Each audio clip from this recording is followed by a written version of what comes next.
खिसियाइले करे जाहो करेलू खराब काहे भेजा हो ए हो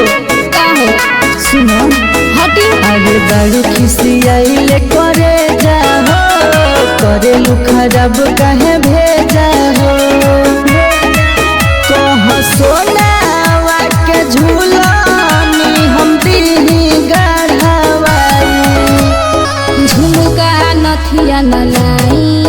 राजा प्यार हमारा चाही घरवा से बाहर न जाई राजा प्यार हमारा चाही कहने की बात बुझो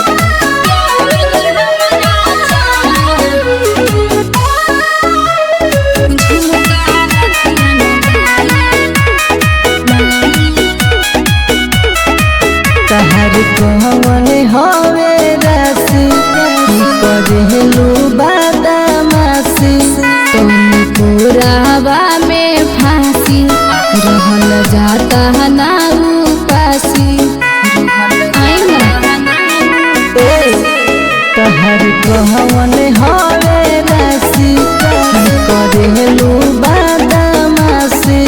तुम पुरावा में फांसी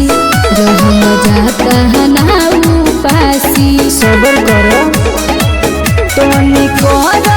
धनी सबर कबो ना ओराई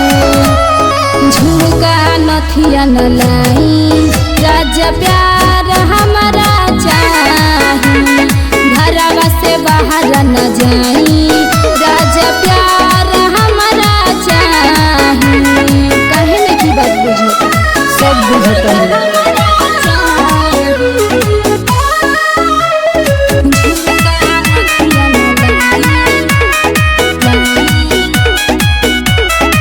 सुन ये करे जा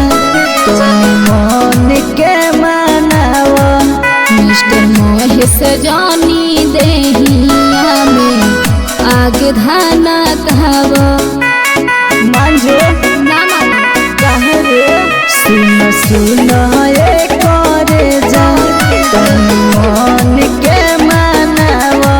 मिस्टर महेश जानी देहिया में आगे धाना कहव सुनो हटी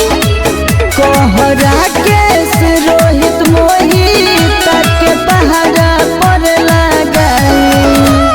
झुमका नथिया न लाई राजा प्यार हमारा चाही घरवा से बाहर न जाई